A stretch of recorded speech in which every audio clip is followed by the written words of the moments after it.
Live. All right, now we are live. Okay, so share out. We're going to get started with the music here in a second. We are ready to go here at New Jersey Revolution Radio. Panel tonight is going to be on mutual aid with Theresa Markila.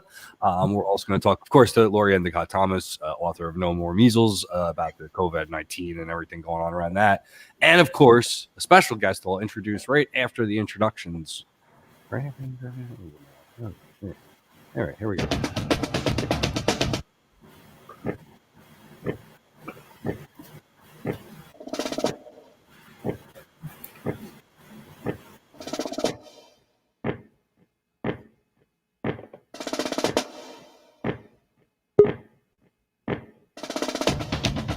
Good evening, everybody. This is Brian Powers. It's Wednesday night at 8 p.m. We go live every week at this time on YouTube and Twitter, on our Facebook page, as well as YouTube, Twitter, Facebook page, and my personal Facebook page. And sometimes we go out on 15 now, I think, for tonight. So wherever you're checking us out, thanks for tuning in. I am here with my partner, Diane Moxley. We are not in studio together for another week, and I imagine it's still going to be a few more weeks before you and I get to hang out a little bit before and after these shows in person, Diane. I miss it, though. We haven't had enough banter. We really haven't. How have you been? Okay. Yourself?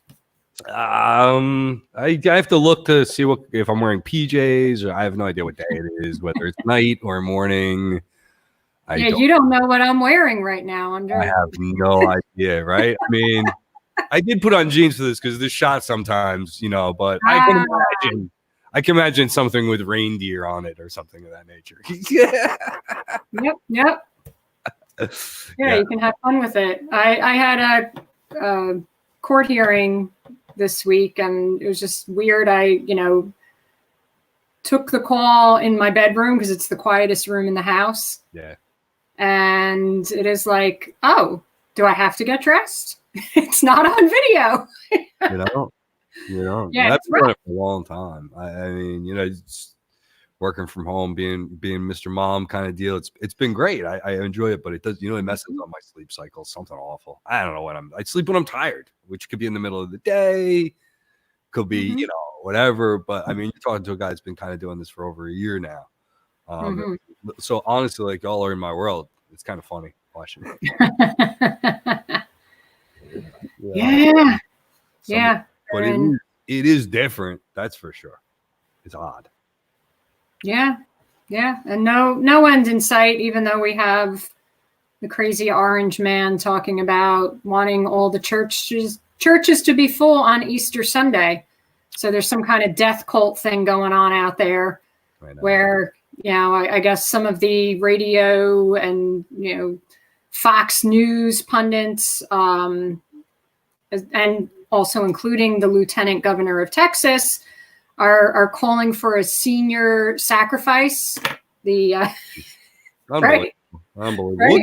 Well, we'll get more into that. Let's get more into that when Laurie comes on the show. Oh, yeah. Otherwise, Laurie's but I do want to mention suicidal seniors. Yep. Yeah, but I do want to mention some show sponsors here. Our main sponsor this week is Hub City Smokes in New Brunswick. I'm pretty sure he's closed up right now, but he did give us sponsorship, and we're going to continue to promote him. I don't know what's going on with some of our businesses. I've been reaching out to the sponsors and the small businesses that we work with at New Jersey Revolution Radio. I know the Coffee House on Amboy Ave in Edison. You can call in. They'll do a curbside takeout. You can come in if you want. I went in there for a cup the other day. I went to go do a grocery run for Grandma.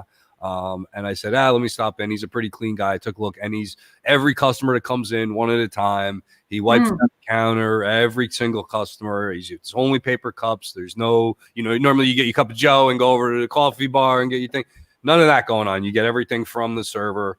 So he's taking all the precautions, and I stepped in. But I understand people not wanting to go out and not only, kind of buy food from the supermarket where you can be sure of it. But again, we'll get into that with Laurie in just a minute. We are, before we get into all that, though, going to bring in my partner, Heather Warburton from Wine, Women, and Revolution. Hi, Heather. How are you? Hey, how's it going? Hello. All right. You know what I forgot to do? Let me just cue this up real quick. Oh, my theme music. Sweetest theme music ever. So Heather runs Wine Women in Revolution, and most people don't realize, I think, because our shows, we do different shows and different broadcasts, that we partner every day on this thing. We talk every day. We put websites together and we argue about things. And it's so Heather is definitely half of what goes on here as far as day-to-day operations. I mean, many people are involved, but not only does she do Wine Women in Revolution and head up our productions department, but she is also, half owner in this company and really makes it happen every day. So thanks, comrade. I always, I appreciate you and I appreciate what you do for this company. How are you? I'm going a little stir crazy. Like, as much as I say I'm antisocial, I kind of miss people. It's turning out. Once they're forbidden, you miss them. Yeah, I miss the concept of people at least. But I've been pretty busy. We're doing a lot of stuff this week with NJR. I think because I miss people, we're doing a lot of live streams this week as part of my trying to compensate for not being able to see people in real life, I think. Yeah. We've had way too many ideas and really not followed through on enough of them as far as I'm concerned, because we're just sitting around, we do these live streams and we're getting more into it and we're getting more into the studio with the software where we can make scrolls and stuff. And by the way, you can sponsor New Jersey Revolution Radio now for only $10. If you want to put a message up, if you want to say hi, mom, if you got a food drive going on, if you got a small business or whatever, $10, whatever, we'll put your name on a scroll. But we got a lot of stuff going on these live streams. And now we're sitting home and it's like, wow, we were kind of ahead of the curve because we really started fleshing this new product out like in January, Yeah, we're kind of the leaders on this, hiding in our basements, as it were. But and we're doing a web redesign. Let's not forget that too. That's another big project we're working on. Sure, you want to take us on a tour? Are we ready to show it off yet? Are we taking? We're doing a tour of it. Oh, that would be fun. But yeah, I think we're ready to show it off. It's still developing, but it's coming along. It's very different from what we had before. Yep. You haven't even seen your show graphic yet, so hopefully you like it. Oh, look at that! Diane hated our show graphic. She wanted to kill me for printing out all them cards. See, looking out for you. You have a new one. Yeah. This isn't a new one. This is your older picture, but now it's the two of us. The reason why I had that other picture because it was the only one of the two of us. This is my headshot and then your headshot. It's nice. Okay. It looks See, good. I told you I would change it as soon as possible, Diane. And I'm Thank a woman of my word. Women having each other's backs. Thank you. There you go. There you go. And the man screwing it up terribly. All right, and then we also have a journey to me. Now, are we gonna make sure that we plug this along the way? I just noticed as we're scrolling. Yeah, we're really getting close to being able to buy a fairly important piece of sound gear that whenever I'm actually allowed to get back in a room with Blake, that we'll be able to start recording some interviews with him. We're so close. Just a few more donations will get us there. So if anyone can, chip in a couple of bucks, that would be huge in getting us this crucial audio component. No. So for those of you that don't know, this movie is a comrade of ours, Heather met through her activist work down in South Jersey. And the guy has a pretty interesting life story. Came out around 43 years old, I believe, mid 40s. Mid 40s. To his family as gay. He was a minister in a conservative town in a conservative church. In Texas. There's a lot of struggle there and a family story and all that. He has children. The guy believes his story can help others. I've been inspired by it. I know Heather has. So, and what's the microphones is what we want, right? The good microphone service. Yeah, the microphones, like the wireless microphone packs, which are so much more expensive than you might think they should be. But, you can't just have giant microphones like we're talking on in a documentary. Yeah. And the other thing on the website, of course, is Kamizan, which is just our pride and joy. And can we can segue right? Look at this segue. Am I good or what? Right. But you can that's not donate. Let's shop Kamizan first. So shop Kamizan. You can see this tab up here. We only have one product right now. The author of No More Measles is going to be on with us in just 1 second. There she is in the studio. But you can go here, Kamizan.com. We've got No More Measles, and we're beta testing it right now. We're seeing, what kind of things we can carry. We really want to help out artists. We really want to help out authors getting books moving. We want to take away from that corporate establishment, chunk of capitalism and start funneling those resources into this independent media work that we do here at New Jersey Revolution Radio, while also supporting independent authors and stuff like that. And I know, Heather, you've had some ideas about artists and art and stuff, so that's a segue back to you for Yep. We're looking, hopefully, if this doesn't end, I'd like it to end as quickly as possible. But if not, then, we're talking about sort of organizing some sort of virtual art show, which would be awesome. But I want to plug the stuff that we'd have already scheduled for this week. On Friday, we're having Jeremy back. About a month ago, I did a live stream with Jeremy talking about individualism versus individuality. And this time we're going to pick up and talk about some more socialist or communist theory. We've been reading Engels on the origin of the family. So we're going to start talking about the commodification of relationships under capitalism. And, that book is a little dry, but we're going to try to liven it up slightly. That should be fun. That one's going to hurt me a little bit. That one's going to poke in my heartstrings. The commodification of personal, I don't like hearing that. I may skip. Yeah. It's okay.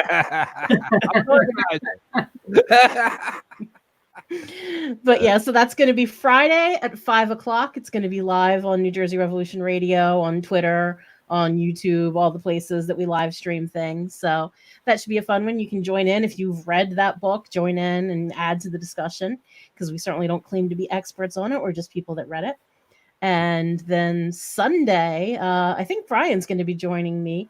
We're doing a crossover show with Nooks and Crannies, which are some Canadian communists that I've made friends with. They've had me on their show, I think 2 times, but it ended up being 3 different shows.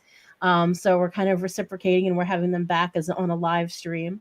Matt and Evan, their names are, and they live up in, our friends to the north.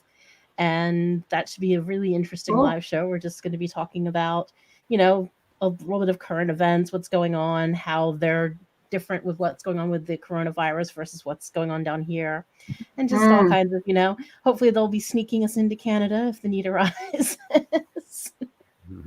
Yes, I heard that. Yep. Did you hear any of the Canadian? Diane has been doing her own podcast all over the place too. I don't know if you've heard any of our Canadian appearances, Diane. No, I haven't, but I'll definitely tune in on Sunday. You said Sunday, right, Heather? Yep, Sunday at 4, and I think Brian's also going to be joining us, right, Brian? Yeah, I'm gonna hang out with him. That sounds like a lot of fun. I'm looking. The last one she did was very prophetic. I mean, she was talking about this outbreak wave, like kind of a little bit ahead of the curve. She was warning people. Heather was one of the people out ahead of this thing. When I listened to it, I was like, wow. We all should have paid more attention to this stuff. It ended up being creepy, actually. It leads us right into Laurie. I know, Laurie, we've been eating away at the topic while she sits there patiently. So I really wanted to talk about some other stuff. It's hard though. It's hard to deep into everything at this point. But thanks for joining us, Laurie. How you been? Oh, pretty good. How are you? I'm staying away from people. So although Laurie, I'm just going to give you a quick intro because I know we all know you, but just in case some of our viewers don't know, as Brian said, Laurie Endicott Thomas is an editor who has worked in medical and academic publishing for more than 25 years.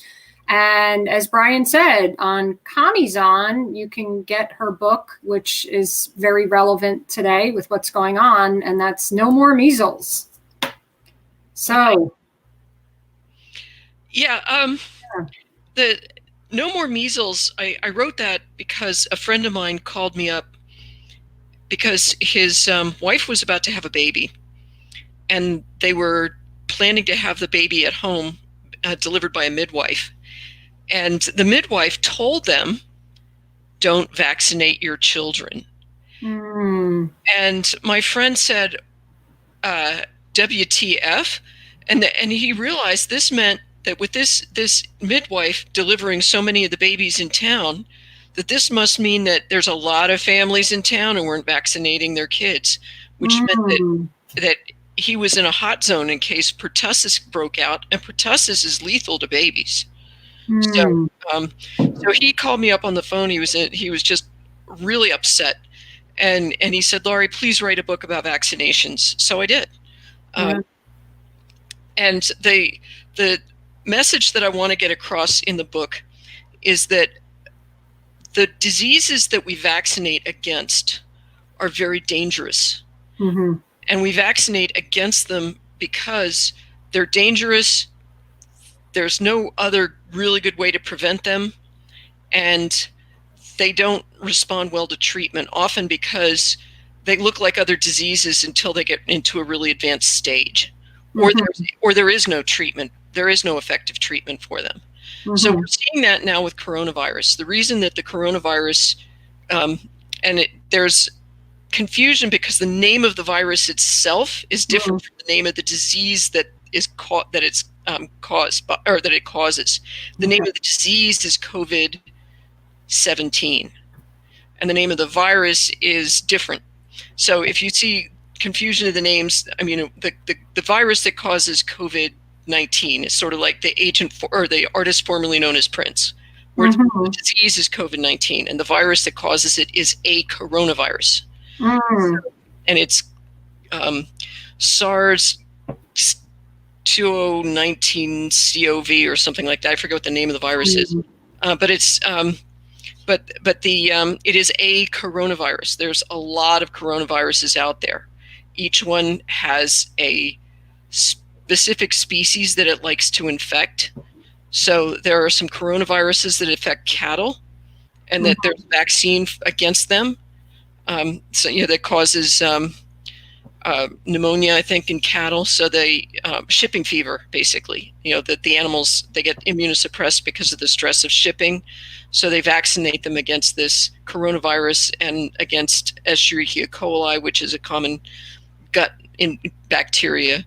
So there is a vaccine against some animal coronavirus, but it doesn't work against this coronavirus that's affecting humans. There is no vaccine against this current coronavirus, which is a problem because vaccination is the only effective way to prevent the transmission of diseases that spread easily by person to person through direct contact or airborne particles.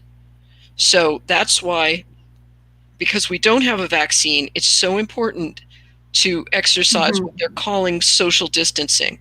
Now, for science fiction fans out there, let's call it something different. Let's call it corporeal distancing. So it means to keep your body away from somebody else's body. So you keep a physical distance between your bodies. You can still maintain close social connections through telephone or Skyping people, or calling them on the phone. Just don't get your body near their body. Don't get in there. Don't breathe in their airspace. Don't touch anything they've touched. So have a corporeal distancing at this time, so we don't swap airborne germs. And I'm even, and maybe the science isn't there yet, but I've heard some recent murmuring about how long this virus can stay in the air. And I guess there's some new information. Have you heard anything about that it might make just really important for us to keep that distance? And as you said, if you want to socialize, phone, video, etc., right? Well, any kind of statement about how long this stuff lasts in the air is going to depend on other variables, such as the relative humidity, the absolute humidity, the temperature, how much ultraviolet light. I mean, all these variables. So it's and also these studies that they're coming out with. Nothing's been through peer review and nothing's been replicated yet. So exactly how long it will last in the air indoors at a certain temperature, at a certain humidity, who knows? Just stay away from other people for the time being. Yeah. And especially keep the elderly people away from people who could be carrying this. This is really important to keep them sheltered. I just saw in the news that in my town there's a nursing home where all 94 residents have it. I think there were 70 tested positive, and they're just pretty much assuming that everybody has it. Not good. No. Okay. Where are we at as far as our medical capacity goes? Do you know, Laurie? I mean, I know we talk about, the year about flattening the curve so that we stay within the capacity of our existing medical system. Where are we at? How much room do we have left? What does this look like? Is there? I honestly don't know. I don't know. One thing I did hear from a source that I trust is that there is a serious shortage of personal protective equipment for healthcare providers.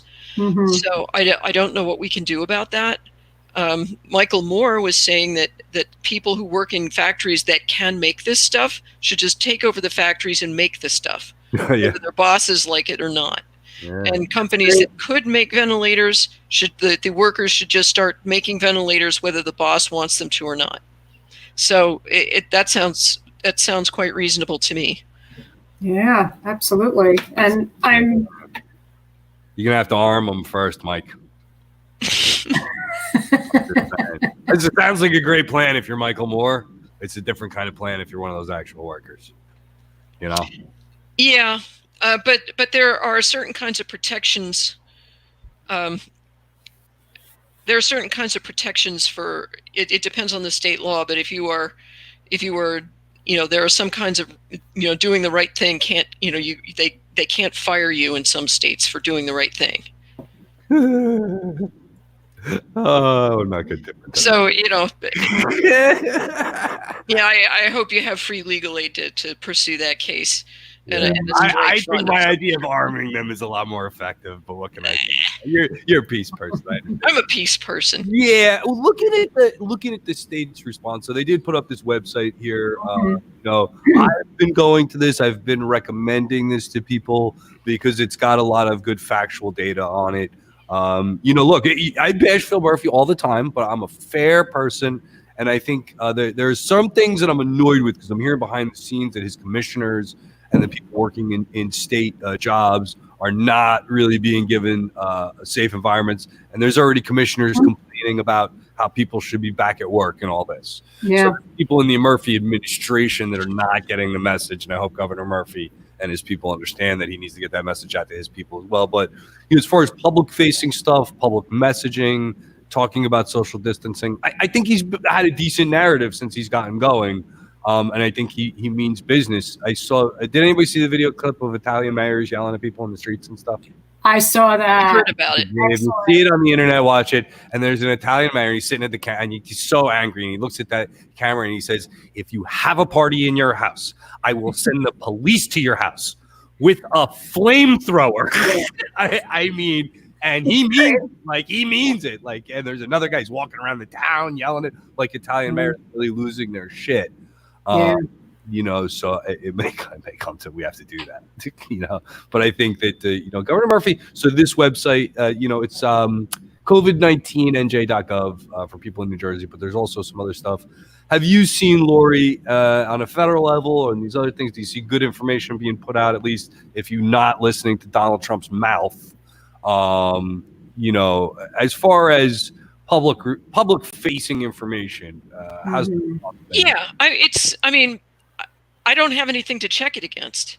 So, I trust that, the scientists who work in public health are generally pretty smart, and they tend to be, to get to that level that you become recognized as an expert on something like this, you have to be pretty smart and you have to have a curriculum vitae that's very long. And so you have to be very smart, very accomplished and all that. But you have to be so smart that you could have made a lot of money if you had taken a different route with your career. So these people were pursuing something that they think is important. They could have made a lot more money doing something else. They decided to do something meaningful with their careers, and that kind of person should be respected. And when they tell you something for your own good, you should listen. And I say that as I've rubbed elbows with all sorts of different people in medical publishing over the past 30 years. So, the people who work in the public health service, the people who work for the CDC and so forth, they they tend to be very public spirited. They tend to be honest. They don't. It's not. They're not being tempted by huge profits. Mm-hmm. So, any questions from South Jersey before we do our commercials? I guess I didn't watch the briefing today, but how many cases are we up to in New Jersey now? Do we know? Is it still that exponential growth, or is it starting to plateau? how many people are we testing? Yeah. I mean, you can't. I mean, I had background. My major was in the social sciences, so I have this appreciation for how hard it is to measure things.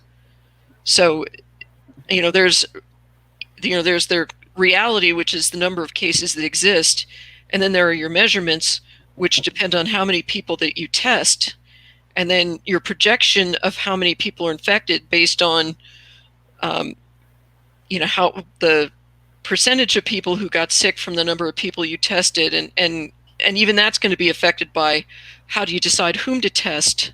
Mm-hmm. So it's just a can of worms. There's really no knowing. I hate to be throwing cold water on numbers like that, but Mm-hmm. there's just no knowing. I mean, there could be lots of people walking around with this who don't even know they're sick. There could be people who've had it in the past few months that they thought it was a different viral infection. You just don't know. Ah, that's so reassuring. I know. I mean, I hate to be Debbie Downer, but that's the way. Stay the hell away from people. Stay away from people and wash your hands with soap and water. Pop the oily bubble. That's what we learned. Pop the oily bubble. On Laurie has been around. She was on the Eric Dawson show. Were you on twice or three times this week? I was on there twice, I think. Yeah, I know. I didn't watch the whole thing, but I know Laurie's been making the rounds promoting her book. So check out commieson.com and No More Measles. The truth about vaccines and your health.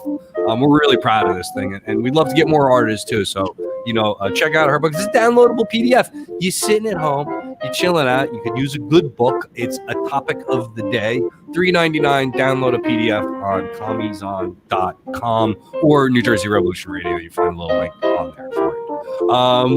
Let's talk about our sponsors here really quickly. Tonight's main sponsor is Hub City Smokes, 84 Patterson Street in New Brunswick, New Jersey. Dimitri over there has been a great supporter of New Jersey Revolution Radio, sponsoring arts and activism, sponsoring New Jersey Revolution Radio Live right here with us. He's an artist himself, glassware, bongs, water pipes.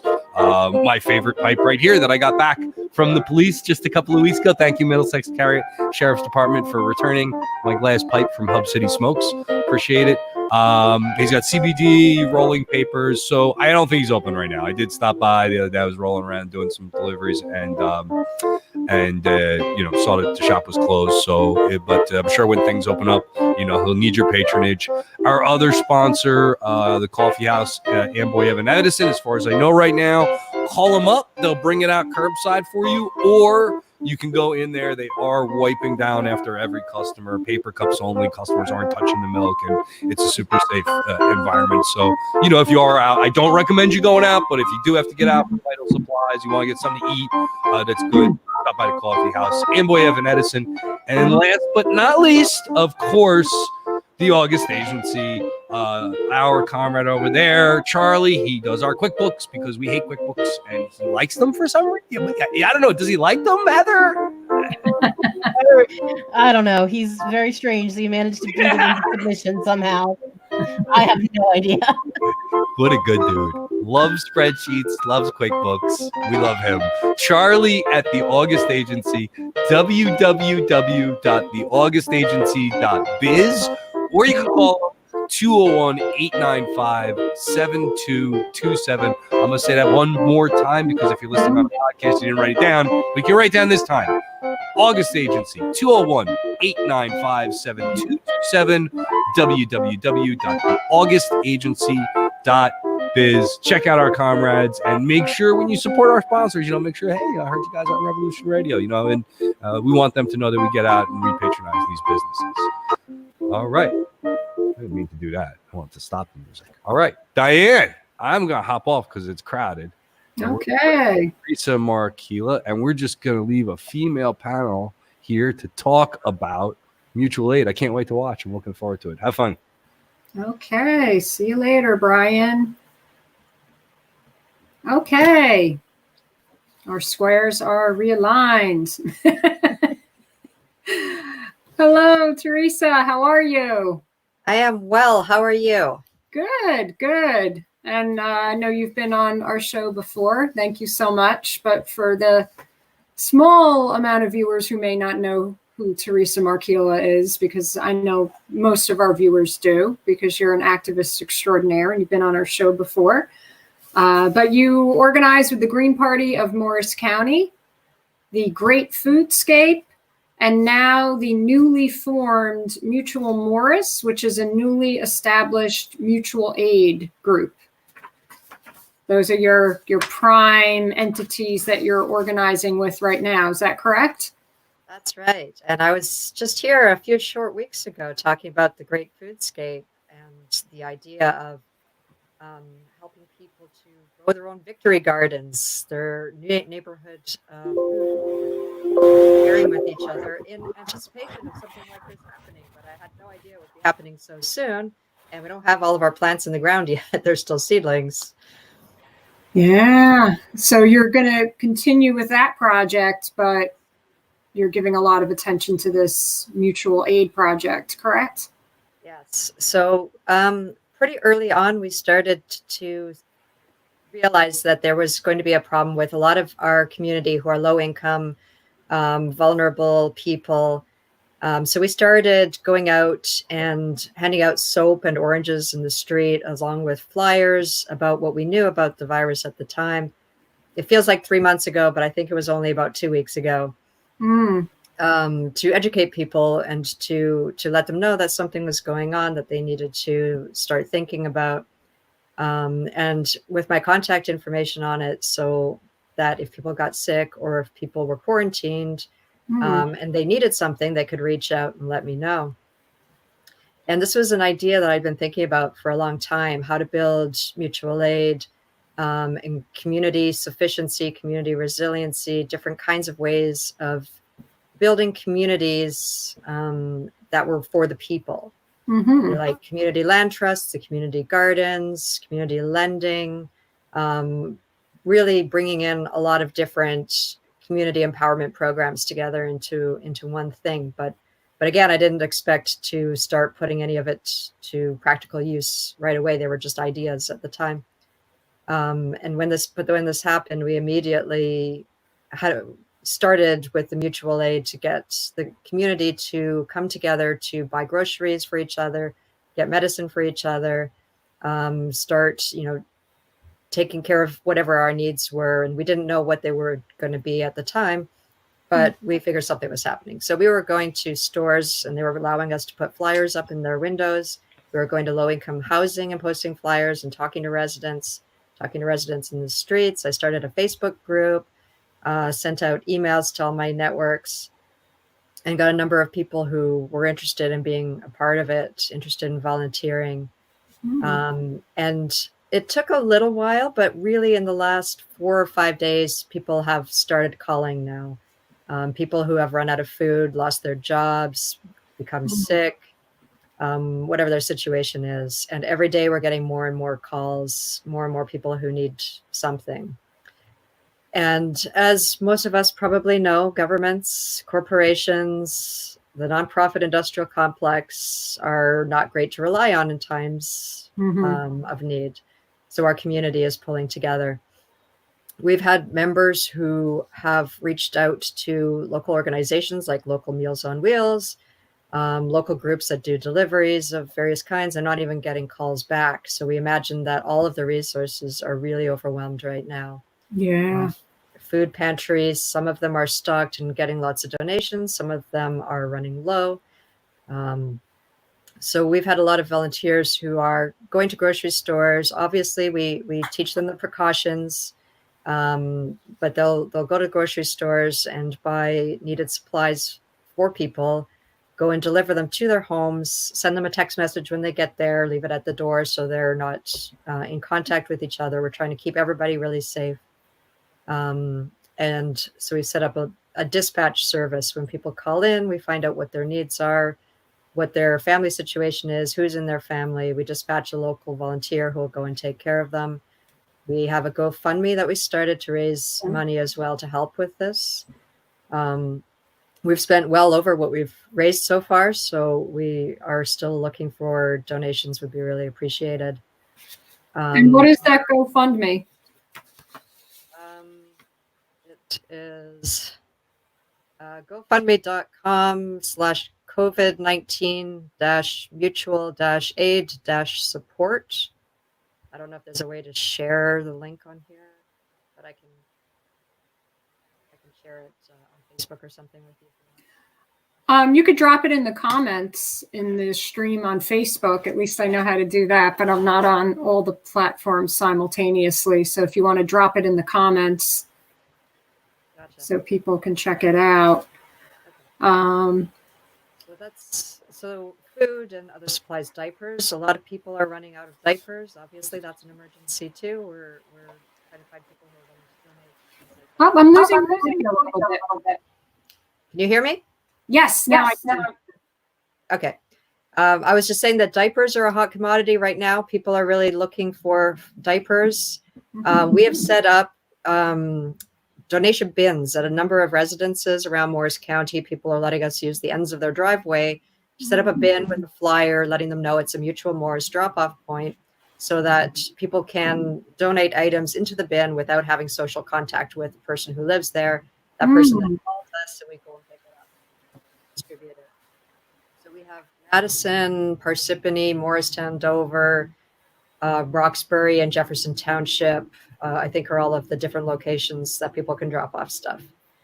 But gift cards are welcome too. I'd love to get gift cards, or we're also seeking out people who are able to sew masks, which seems to be the thing for sewing types right now to do when they're stuck at home is make masks for people so we can deliver them to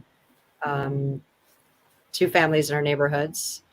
And perhaps we can bring in Laurie on this conversation, because I've been seeing people sewing masks and, oh gosh, what's the fabric store in New Jersey? Joanne Fabrics.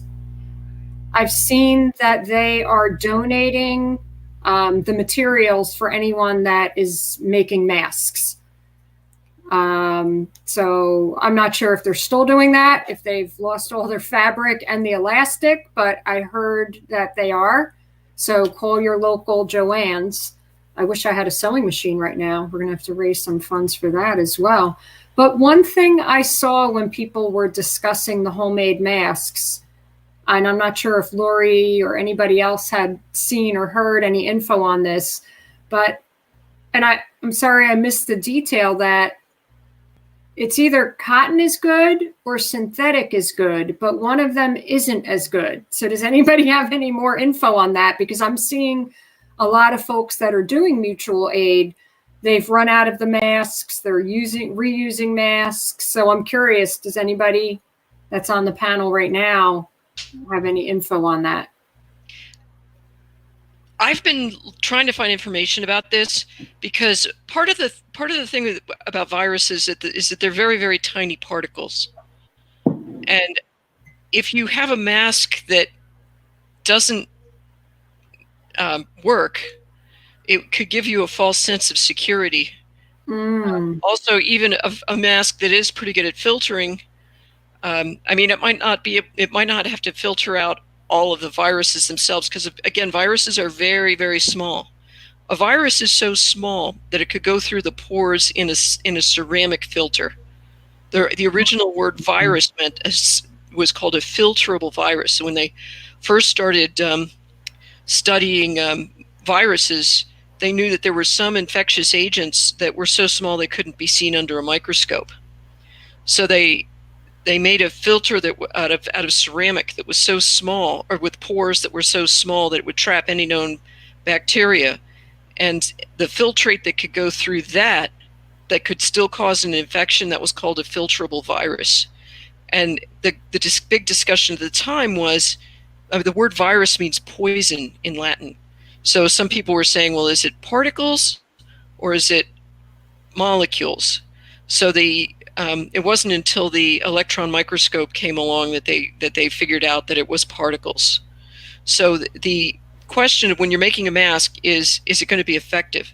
And even if you have the material that's going to be effective, it has to provide a good seal around the, otherwise, even if you had an N95 mask, if it's not providing a good seal around the mouth and nose, it's not going to work. So before you put all sorts of effort into making the masks, get guidance from somebody who actually knows this stuff. Yeah. And I think we've all heard that the N95 masks, even in hospitals, are really hard to come by. And I've heard stories locally that some of our hospitals are taking the sewn masks. And I'm assuming then some of them are taking risks. I don't want to scare people, but I know the people that are on the front lines, a lot of them went into this work because they want to save people at any cost. So it's just really sad to think that we can't get, as we were talking about earlier, these N95 masks. We have factories, we have manufacturing, step that up and make these N95 masks and convert the auto industry temporarily into making ventilators, right? They should be able to ramp up production somehow. I don't know who makes these machines.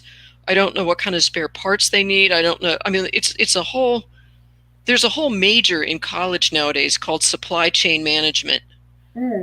So if you want to have an intelligent conversation about this, you'd have to talk to somebody who knows something about supply chain management, these things. And, that's not my skill set. I just know that that's what it's called. I mean, okay. Yeah. But we know there's people that this is their profession, and we know we have a lack of jobs, and we have people with skills that could probably be put to really good use right now. And we're going to need ventilators. If you look at the numbers where we're at, and as you said earlier, Laurie, it's about who is actually getting tests, but we haven't flattened the curve. No. And I saw some numbers earlier about we're a little bit too close to China's numbers right now, US. And when you look at our map, it's New York City and the surrounding communities are the epicenter. And this is not the first coronavirus outbreak that we've had. We've had plenty of warning that something like this could happen. There was one back in, I guess, 2003. Unfortunately, that one was so virulent that most of the people who got it got sick enough that you could tell that that's probably what they had. So this one hits the sweet spot where there's a lot of asymptomatic or minimally symptomatic people who are out there spreading it. So this, and people say, well, some people were saying, well, its case fatality rate is not as high as Ebola. Well, yeah, but Ebola has a 95% or 90% case fatality rate. I don't know the exact numbers, and that's going to yeah. I mean, that kills nearly everybody who catches it. But in order to catch it, you have to be in direct contact with blood or some other bodily fluid of somebody who's already really symptomatic. So it's and it's a hemorrhagic fever, so it's causing people to bleed out of every orifice. So they're bleeding out of their eyes, ears, nose, and mouth, and you go to take care of that person, you touch them, and the next thing you know, you're sick. But that's it. But the fact that people are so obviously so sick, that it's easier to contain that, just because. But people who can spread it, if a disease that can be spread by people who don't look sick, but still has a reasonably high case fatality rate, that is a major public health problem. And that's what we're facing now. Yeah, because in terms of, I mean, the SARS from 2003 had a high case fatality rate, but it was easily contained. This is not so easily contained. So the overall number of deaths, is going to be higher because of this, and it could utterly swamp the healthcare system, like what they're seeing in Italy. Yeah. And the curve is so steep that the estimate of, well, how many people have it today as opposed to how many people are going to have it tomorrow or next week. Yeah. I mean, the numbers, I mean, it almost makes no sense to report an estimate because it changes so fast. Yeah. And so this will relate directly to the mutual aid that communities are trying to do. And I just really love what Theresa's doing. I had never even thought about the ideas of having these bins at the ends of driveways, because I think from what Laurie was saying now and earlier, and I'm an introvert, but I love people. I love connections with my tight inner circle of people. So this is hard for me, even though I am an introvert. But as you're saying, this distance, and we know the virus can sit on items. So when we're delivering things, so Theresa, are your volunteers, are you wearing gloves, masks, or are you just being very careful with the product? How are you guys handling that? Yeah, we do have gloves, and when we pick these items up, we clean them well. I do have a few N95 masks. Great. We're doing the best that we can to keep everybody safe. But for me, I think it's really, really important to be out there doing this work, even at the risk to myself, because this is really about building community as well. This situation really shines a light on how our system is failing the vast majority of us. Mm-hmm. And if we don't start offering alternatives and actually building a vision of these alternatives, we're just going to go back to business as usual and nothing changes.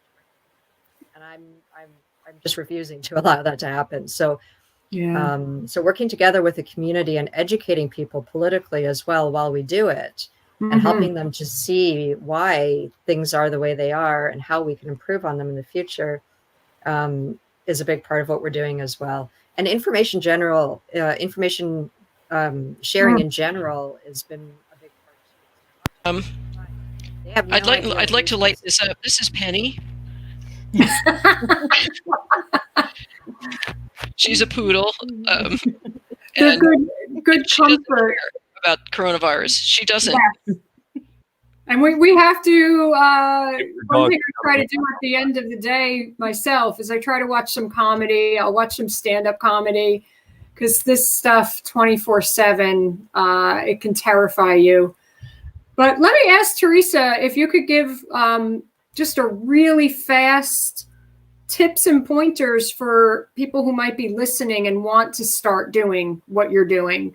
What is the fast track way to get this up and running? Start about 2 weeks ago and learn as you go. And just be talking to as many people as you know in your area.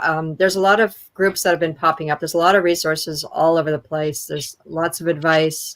Start local. Local is always easiest. My network is in Morris County, so we're really focused on Morris County. There's other networks that are doing other areas because we have the volunteers in Morris County.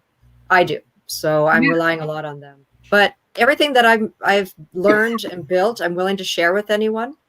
Great. So you can shoot me a message on our Facebook page, Mutual Morris, or reach out to me however you'd like, and I can share what I've done with you if you're interested in learning more and doing it yourself. But we really are learning a lot as we go, and we're going to keep tweaking what we're doing as we move forward. So volunteers or people looking for help from Mutual Morris, what is the best way for them to plug in and connect with you? The most of the people we talk to are not on Facebook. They're not really online much at all. So the flyers is really the best way that we're reaching the people who actually need help. Okay. And our connections with local churches and low-income housing and things like that. We created a new phone number today that people can call. It's 1-800-596-7950 with an option. Press 1 for English, press 2 for Spanish. We have Spanish volunteers who are helping with the Spanish-speaking communities as well. You can email me at Theresa@markila.com. You can reach out to me on Facebook. I have never been on the phone so much in my entire life as I have in the last week. But I don't mind. You can reach out to me anytime. That toll-free number does go to my cell phone if you press 1 for English. Okay. Thank you so much for all you're doing. And sorry. And yeah, just keep doing the good work. And I know you'll keep us informed, and we can hopefully see these projects sprouting up all over New Jersey, because I don't want to make people more fearful than they already are, but I think we have to do this hunkering down and staying at home a little bit longer. So maybe people learn to hunker down and stay at home and relax a little more. Maybe we really wish it didn't take a virus to realize we didn't have to go out every day and kill ourselves for capitalists. Most of we're still alive, and we could have done this without it before. I'm just saying. Thanks, Theresa. Appreciate it. Heather's been quiet. Yeah, I've had great people that were talking, so I didn't have anything that I wanted to jump in with. Well, you are going to have to plug your stuff now. yeah. You are going to have to plug your stuff now. We're about there. Yeah. Well, Monday, I'm going to be releasing a new episode of Wine, Women, and Revolution, talking about the economics behind all of this. It's going to be called Plague Economics, and it's talking about how the government could quite easily, like you were saying, jump in and start commissioning businesses to make masks and make respirators. They have that authority and they have that power, and we don't have the will to do it. And that's why it's falling upon us in mutual aid to do it, because that the government, although they could so easily with just like a sign of the pen, make the money to make this happen, they just choose not to. Yeah, thanks a lot. I appreciate all your work. As always, every Monday we release Wine, Women, and Revolution here. You can sponsor Journey to Me, our independent production we're trying to get off the ground. We really appreciate all that hard work. And I'll be appearing with my comrade on Sunday in both Canada and the United States, live streaming. Cool. Very exciting stuff. International representatives from the Democratic People's Republic of New Jersey. Laurie's got plugs, right? Does Laurie have more plugs? I'm sorry, what? Laurie, you got plugs? Do I have what? Plugs, stuff. You're going to do things. Oh, plugs. I thought you said, do I have bugs? No. No, we're just dealing with viruses right now. Okay. Yeah. If you go to Commizon and my book, No More Measles, here's a, and it's being sold as a fundraiser for New Jersey Revolution Radio. It tells you everything you need to know about vaccination and why you should get the recommended vaccines and why people are afraid of vaccines, and where this whole anti-vaccination movement comes from. Mm-hmm. There's a copy of it. There you go. This is my autographed copy. The main thing I want to get across in this book is that a lot of these diseases could be completely eradicated if we vaccinate the people in poor countries. Then we won't have any more measles. Then we won't have to. If measles, mumps, and rubella can be completely eradicated, and after that, we won't need to give anybody the MMR vaccine. And once that happens, we won't have to beg people to give their kids the MMR vaccine, and we won't have to have ugly conversations. Yeah. Now, there's a lot of people think that introverts don't like people. No, introverts don't like ugly conversations with stupid people. Thank you, Laurie Thomas. I think we got everybody plug in. Diane, you're going to be in the house. Right? Yeah. We don't have that many, or I should say, we have no actions or events plans right now. Well, canceled. That's our events list.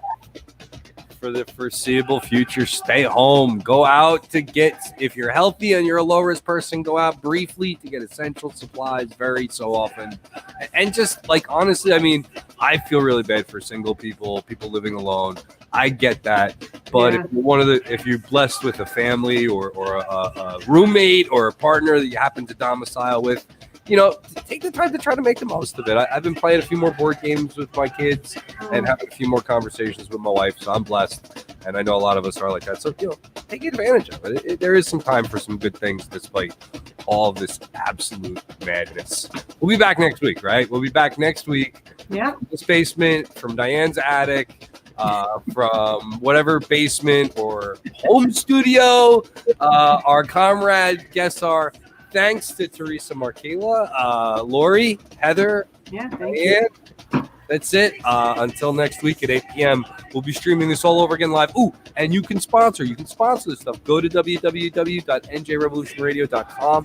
For $10, we'll put your message on the ticker. You can say, hi, Mom. You can put your business up. You can do whatever you want. $10. It's a low-cost way. You can get your message out, and you can help us produce independent, anti-capitalist, revolutionary media right here in New Jersey. So thanks a lot for all your support. Until next week, this is Brian Powers, and I want to remind all of you that the police can quit their jobs. And this is Diane saying, I don't want to see you in the streets. I want to see you staying in your homes, and let's flatten that curve. No more corona. Stay safe, everybody. Thanks, everybody. See you next time.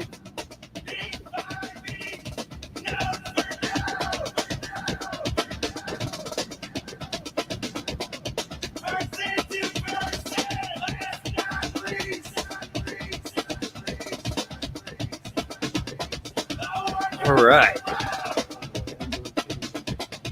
Oh, we're still live. Yeah, we're still on.